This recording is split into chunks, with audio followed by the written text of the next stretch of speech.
Baiklah, kita mulai ya. Assalamualaikum warahmatullahi wabarakatuh. Waalaikumsalam warahmatullahi wabarakatuh. Bagaimana kabarnya hari ini? Sehat? Sehat. Baiklah, sebelum pelajaran dimulai, ayo kita membaca doa terlebih dahulu. Mungkin ketua kelas bisa dipimpin doanya. Berdoa dalam hati. Berdoa dimulai. Berdoa selesai. Baiklah, sebelum kita memulai pelajaran, kita absen terlebih dahulu ya. Kita mulai absen dari depan. Ahmad Husen ada? Ya, ada. Terus Nikmatul Kamila ada? Ya, ada. Terus Nita Amalia Putri ada? Ya, ada. Baiklah, karena semuanya hadir, kita langsung memulai pelajarannya ya. Baiklah, di sini saya akan menjelaskan tentang peristiwa alam, yaitu bencana banjir. Baiklah anak-anak, di sini saya akan menjelaskan tentang peristiwa banjir dan penyebab serta dampak dan upaya untuk penanggulan banjir. Baiklah, di sini saya akan menjelaskan tentang bencana banjir. Bencana banjir adalah suatu peristiwa alam di mana suatu wilayah terendam air dalam jumlah yang besar sehingga menyebabkan gangguan serius terhadap aktivitas manusia, kerusakan lingkungan, dan kerugian materi. Banjir terjadi ketika air dari hujan, sungai, atau sumber lain meluap dan menutupi daratan yang biasanya kering. Dan kemudian ada penyebab banjir. Banjir dapat disebabkan oleh berbagai faktor, antara lain yang pertama yaitu curah hujan tinggi secara tiba-tiba atau berkelanjutan sehingga volume air melampaui kapasitas sungai dan drainase. Melimpahnya air sungai mengakibatkan hujan deras di hulu sungai atau percairan salju. Kemudian ada kerusakan lingkungan seperti deforestasi dan pengundulan hutan yang mengurangi daya serap tanah terhadap air hujan. Kemudian ada pembangunan di daerah rawan banjir, yaitu di daerah aliran sungai atau dataran rendah, banjir bandang akibat longsor tanah dan tanggulan yang jebol. Kemudian di sini ada dampak bencana banjir. Banjir membawa dampak negatif yang cukup luas seperti kerusakan fisik pada rumah, fasilitas umum, jalan, dan infrastruktur lainnya. Gangguan kesehatan akibat penyakit yang ditularkan melalui air kotor sehingga diare, tipes, dan penyakit kulit. Kemudian ada kerugian ekonomi karena aktivitas usaha dan perdagangan terhenti.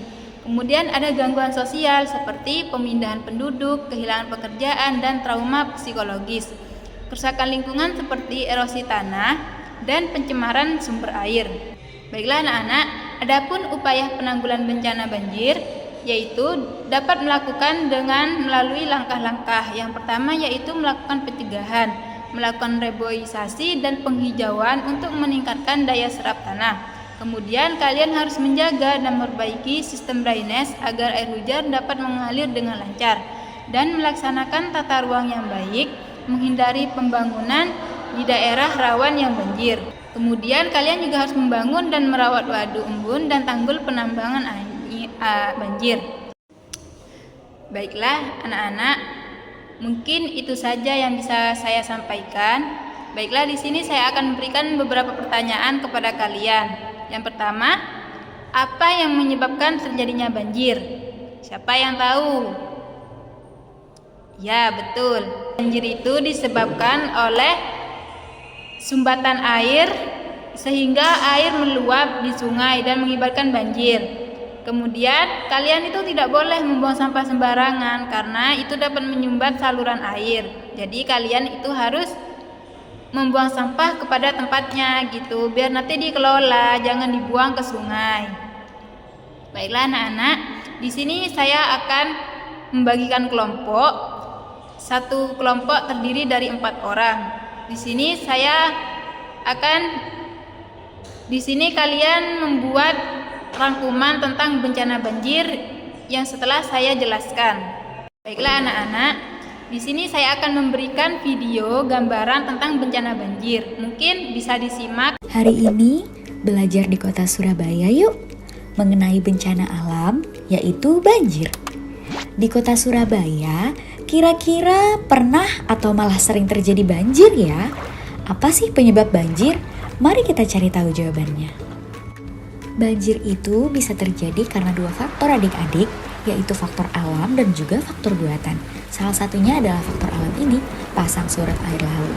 Pasang saat di siang hari dan surut di malam hari, atau dikenal dengan peristiwa perubahan permukaan air laut karena gaya gravitasi antara bulan dan matahari. Nah, contoh faktor buatan manusia adalah ini. Saluran airnya tergenang. Ternyata ada sampah yang menutupi saluran air. Kita lanjut ke faktor alam lagi ya.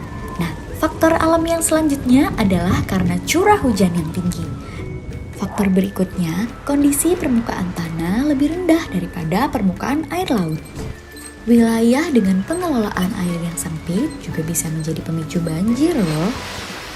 Kembali ke faktor buatan manusia, ini penggunaan lahan yang tidak tepat, jadi memicu banjir juga. Membuang sampah sembarangan bisa menyumbat saluran air dan memicu terjadinya banjir. Nah, kira-kira itulah faktor yang menyebabkan kenapa banjir bisa terjadi. Sudah paham ya? Kalian pasti bertanya-tanya, bagaimana cara menghadapi banjir dan apa yang harus dilakukan. Sekarang saatnya kita belajar dengan menyenangkan. Hal pertama yang harus adik-adik lakukan adalah mengungsi ke daerah yang lebih aman. Seandainya benar-benar sudah terjebak, adik-adik bisa menelpon nomor ini untuk meminta bantuan secepatnya. Walaupun airnya belum terlalu tinggi, adik-adik jangan berjalan di dekat saluran air ya. Agar tidak membahayakan, listrik yang ada di seluruh kota dipadamkan.